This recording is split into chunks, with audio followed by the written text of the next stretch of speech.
ಈಗ ಡ್ರಗ್ಸ್ ತೊಗೊಂಡಾಗ, ಡ್ರಗ್ಸು ಮಾರಾಟ ಮಾಡಿದಾಗ, ಡ್ರಗ್ಸು ಟ್ರಾನ್ಸ್ಫರ್ ಮಾಡಿದಾಗ, ಡ್ರಗ್ಸ್ ಅವೇರ್ನೆಸ್ ಅಂದರೆ ಡ್ರಗ್ಸ್ ತಗೊಳೋದ್ರಿಂದ ಏನೆಲ್ಲ ದುಷ್ಪರಿಣಾಮಗಳು ಆಗುತ್ತವೆ ಅಂತ ಒಂದು 2 ಮಿನಿಟ್ ಹೇಳ್ತೀನಿ, ಆಯಿತಾ? ಇದು ಸಿಗರೇಟು, ಪಾನ್ ಪರ, ಗುಟ್ಕಾ ಹತ್ತೊಂಡ್ರೆ ಏನಾಗುತ್ತೆ, ಡ್ರಗ್ಸ್ ತಗೊಂಡ್ರೆ ಏನಾಗುತ್ತೆ, ಏನೆಲ್ಲ ದುಷ್ಪರಿಣಾಮ ಆಗುತ್ತೆ, ಫ್ಯಾಮಿಲಿಯಾಗಿ, ಸಮಾಜದಲ್ಲಿ, ಸಾಂಸಾರಿಕವಾಗಿ ಏನೆಲ್ಲ ದುಷ್ಪರಿಣಾಮ ಆಗುತ್ತೆ ಅಂತ ಒಂದು 2 ಮಿನಿಟು ಅಷ್ಟೇ, ನೀವು ಎಲ್ಲ ತಿಳ್ಕೊಳೋ ವಿಚಾರ. ಈಗ ಡ್ರಗ್ಸಲ್ಲಿ, ಈಗ ಮೆಡಿಷನ್ನಲ್ಲಿ ಡ್ರಗ್ಸ್ ಇರುತ್ತೆ, 0.4 ಇರುತ್ತೆ ಅಲ್ವಾ? ಆದರೆ ಈ ಡ್ರಗ್ಸಲ್ಲಿ, ನೈಸರ್ಗಿಕವಾಗಿ ಬೆಳೀತಕ್ಕಂಥ ಡ್ರಗ್ಸಲ್ಲಿ, ಅಥವಾ ಹೊಲದಲ್ಲಿ ಬೆಳೀತಾರೆ, ಅಥವಾ ಪಾಟಲ್ಲಿ ಬೆಳೀತಾರೆ, ಮನೆ ಹಿತ್ತಲಲ್ಲಿ ಬೆಳೀತಾರೆ, ಅದನ್ನು ಒಂದು ಕಡೆಯಿಂದ ಒಂದು ಕಡೆ ಸಾಗಿಸೋದು, ಅಥವಾ ಒಂದು ಕಡೆ ಅಲ್ಲಿ ಸಿಗುತ್ತೆ ಅಂತ ಹೇಳೋದು ಕಾನೂನು ಬಾಹಿರ. 1985ರಲ್ಲಿ ಸಂಸತ್ತಲ್ಲಿ ಒಂದು ಆ್ಯಕ್ಟ್ ಮಾಡಿದ್ದಾರೆ, ಡ್ರಗ್ಸು ನಿಷೇಧ ಮಾಡಿ.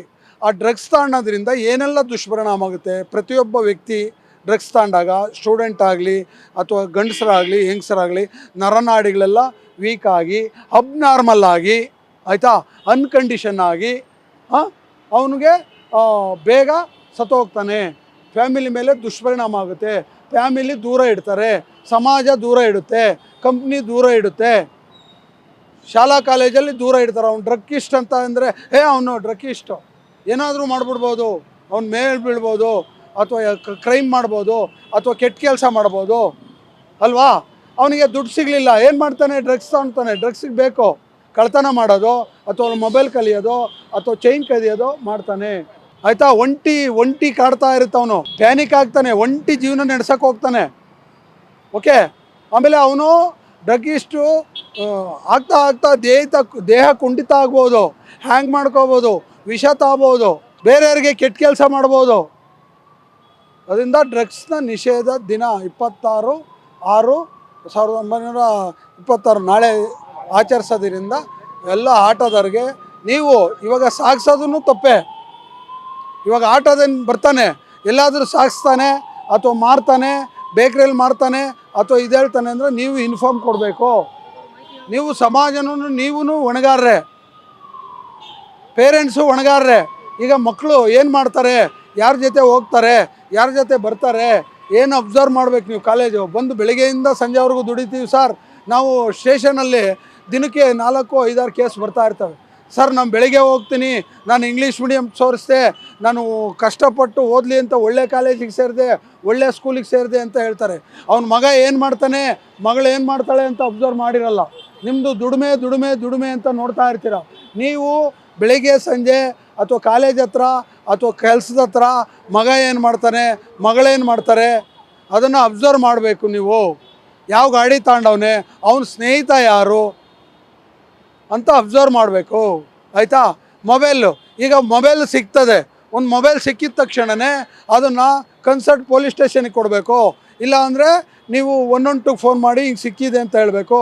ಈಗ ಅನೇಕ ಜನಗಳು ಆಟೋದಾರರು ಸಾಮಾನು ಸಿಕ್ಕಿದಾಗ ಅಥವಾ ಒಡವೆ ಸಿಕ್ಕಿದಾಗ ಅವ್ರು ಏನಂತಾರೆ, ಇಮ್ಮಿಡಿಯೇಟ್ಲಿನ ಪೊಲೀಸ್ ಸ್ಟೇಷನಿಗೆ ತಿಳಿಸ್ತಾರೆ ಅಥವಾ ಕಂಟ್ರೋಲ್ ರೂಮಿಗೆ ತಿಳಿಸ್ತಾರೆ. ಅವ್ರ ಪ್ರಶಸ್ತಿ ಎಲ್ಲ ತೊಗೊಂಡವ್ರೆ. ಈಗ ನಮಗೆ ಮೊಬೈಲ್ ಸಿಕ್ತು ಅಂತ ತಿಳ್ಕೊಳ್ಳಿ, ಮೊಬೈಲಲ್ಲೆಲ್ಲ ಬಿದ್ದೋಯ್ತು, ನೀನು ಕಳ್ತನ ಮಾಡಲಿಲ್ಲ, ಸುಳ್ಳು ಹೇಳಲಿಲ್ಲ, ಮೊಬೈಲ್ ಕದೀಲಿಲ್ಲ, ನೀನು ಆರೋಪಿ ಹೆಂಗಾಗ್ತೀಯಾ?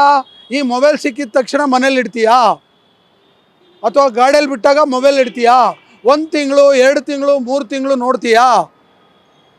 ಯಾರೂ ಇದಾಗಲಿಲ್ಲ, ಒಂದು 6 ತಿಂಗಳಾದಮೇಲೆ ಅವ್ನು ಸಿಮ್ ತೆಗೆದಾಕ್ಬಿಟ್ಟು ನಿನ್ನ ಸಿಮ್ ಹಾಕ್ತೀಯಾ, ಅಥವಾ ನಿನ್ನ ಮಗನ ಕೊಡ್ತೀಯಾ, ಅಥವಾ ನಿಮ್ಮ ಊರಿಗೆ ಕೊಡ್ತೀಯಾ, ಅಥವಾ ಹಳ್ಳಿಗೆ ಕೊಡ್ತೀಯಾ? ಅದಾದ ತಕ್ಷಣವೇ, ನಿಮ್ಮ ಸಿಮ್ ಆದ ತಕ್ಷಣವೇ ನಿಮ್ಮ ಆಧಾರ್ ಕಾರ್ಡು, ಫೋನ್ ನಂಬರು ಎಲ್ಲ ಗೊತ್ತಾಗ್ಬಿಡ್ತದೆ. ಆವಾಗ ನಿಮ್ಮ ಅಡ್ರೆಸ್ಸಿಗೆ ಬರ್ತೀವಿ, ಟ್ರ್ಯಾಕ್ ಔಟ್ ಮಾಡಿ. ಅರ್ಥ ಆಯ್ತಾ? ಅದರಿಂದ ಮೊಬೈಲಲ್ಲೇ ಎಲ್ಲ ಇದೆ, ಮೊಬೈಲಲ್ಲೇ ಎಲ್ಲ ಇದೆ. ಕ್ರೈಮ್ ಇದರಲ್ಲೇ ಇದೆ, ಒಳ್ಳೆಯದು ಇದೆ, ಕೆಟ್ಟದ್ದು ಇದೆ. ನೀವು ಅದರಿಂದ ಮಗನಿಗೆ ಹೇಳಬೇಕು, ಬೇರೆಯವ್ರ ಮೊಬೈಲ್ನ ತೊಗೋಬಾರ್ದು, ಬೇರೆಯವ್ರ ಮೊಬೈಲ್ನ ತೊಗೊಂಡಾದ್ಮೇಲೆ ಪೊಲೀಸ್ ಸ್ಟೇಷನಿಗೆ ತಿಳಿಸ್ಬೇಕು, ಅಥವಾ ಅವರು ಫೋನ್ ಮಾಡಿದರೆ ಅವರು ಯಾರು ಫೋನ್ ಮಾಡಿರ್ತಾರೋ ಅವ್ರಿಗೆ ತಿಳಿಸ್ಬೇಕು ಅಂತ ಅವ್ರಿಗೆ ಹೇಳಬೇಕು. ಮೊಬೈಲ್ ಬಳಸಬಾರ್ದು. ಆಮೇಲೆ ಅನ್ವಾಂಟೆಡ್ ಗೇಮ್ ಆಡೋದು, ಮತ್ತು ವಿಡಿಯೋ ನೋಡೋದು, ಅಥವಾ ಯಾವುದೋ ಆ್ಯಪ್ ಓಪನ್ ಮಾಡೋದು ಮಾಡಿದರೆ ನಿಮ್ಮಲ್ಲಿರ್ತಕ್ಕಂಥ ದುಡ್ಡು ಓಡೋಗುತ್ತೆ, ಕಾನೂನು ಬಾಹಿರ. ಅರ್ಥ ಆಯ್ತಾ?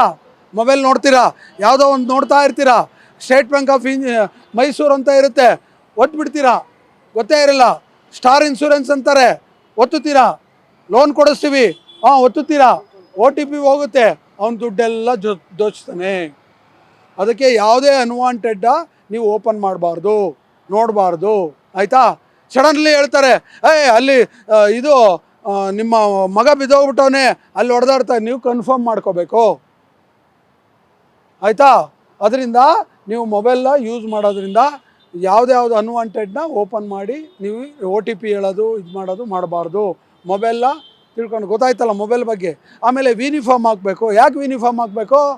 ನೀನು ಆ್ಯಸ್ ಎ ಗೌರ್ಮೆಂಟ್ ಎಂಪ್ಲಾಯ್ ಇದ್ದಂಗೆ, ನೀನು ಪೊಲೀಸ್ ಇದ್ದಂಗೆ, ನೀನು uniform, taxi driver, auto driver uniform ಇದ್ದಾರೆ, ಪೊಲೀಸ್ ಯೂನಿಫಾರ್ಮ್. ನನಗೆ ಗಲಾಟೆ ಮಾಡಿ ಏನಾದರೂ ಮಾಡಿದಾಗ ಏನು ಪನಿಷ್ಮೆಂಟ್ ಆಗುತ್ತೋ ಆ ಪನಿಷ್ಮೆಂಟು ನಿಮ್ಗೆ ಹೊಡೆದಿರೋರ್ಗೂ ಅದೇ ಪನಿಷ್ಮೆಂಟ್ ಆಗುತ್ತೆ. ಹಳೇ ಆಟೋ ಡ್ರೈವರ್ ನೋಡಿದರೆ ಓನ್ ಯೂಸ್ ಅಂತ ಬರೀತಾರೆ, ಕಲರ್ ಡ್ರೆಸ್ಸಾಗಿ ಹೋಗ್ತಾರೆ. ಇವ್ರಿಗೆ ಬೇಕಾದ್ರೆ ಟಚ್ ಮಾಡ್ಬೋದು, ನಿಮ್ಮನ್ನು ಹೊಡೆಯೋಂಗೇ ಇಲ್ಲ. ನಮಗೆ ಹೊಡೆದಾಗ ಏನು ಪನಿಷ್ಮೆಂಟ್ ಆಗುತ್ತೋ ಆ ಪನಿಷ್ಮೆಂಟು ನಿಮ್ಗಾಗುತ್ತೆ. ಅದಕ್ಕೆ ಯೂನಿಫಾರ್ಮ್ ಹಾಕಬೇಕು. ಏನೋ ಒಂದು ಕೆಟ್ಟ ಕೆಲಸ ಆಗುತ್ತೆ, ಡ್ರಗ್ ಮಾಡ್ತಾರೆ ಅಥವಾ ಸುಲಿಗೆ ಮಾಡ್ತಾರೆ ಅಥವಾ ಕೆಟ್ಟ ಕೆಲಸ ಆಗುತ್ತೆ, ಬೇಗ ಸಿಗುತ್ತೆ ಆಟೋ ಡ್ರೈವರ್ಗೆ. ನೀವು ಅದನ್ನು ಇನ್ಫಾರ್ಮ್ ಮಾಡಬೇಕು. ಸರ್ ಇಲ್ಲಿ ನಡೀತಾ ಇದೆ ಅಥವಾ ನಿಮಗೆ ಗೊತ್ತಾಗಲಿಲ್ವಾ 112 ಫೋನ್ ಮಾಡಿ. ನಾವೇನು ಮಾಡ್ತೀವಿ, ನಿಮ್ಮ ಹೆಸರನ್ನ ಗೌಪ್ಯವಾಗಿಟ್ಟು ತನಿಖೆ ಮಾಡಿ ಅದನ್ನು ಕಾನೂನು ರೀತಿ ಕ್ರಮ ಜರುಗಿಸ್ತೀವಿ. ನಿಮ್ಮ ಹೆಸರನ್ನ ಎಲ್ಲೂ ಇದು ಮಾಡೋದಿಲ್ಲ. ಅಪಘಾತ ಆಗುತ್ತೆ, ಆವಾಗ ನೀವು ಹೆಸರು ಹೇಳಿದಟ್ಗೆ ನಿಮ್ಮನ್ನೆಲ್ಲೂ ವಿಚಾರ ತೊಗೊಂಡು ಸಾಕ್ಷಿಗೆ ಬನ್ನಿ ಅಂತ ಕರೆಯಲ್ಲ. ಅರ್ಥ ಆಯ್ತಲ್ಲ? ಅದಕ್ಕೆ ಡ್ರಗ್ಸ್ ಅವೇರ್ನೆಸ್ ಡೇಸ್ ಅಂತ ಎಲ್ಲ ಸ್ಕೂಲು ಕಾಲೇಜು ಆಟೋದವ್ರಿಗೆ ಅವೇರ್ನೆಸ್ ಮಾಡ್ತಾಯಿದ್ದೀವಿ. Okay, thank you.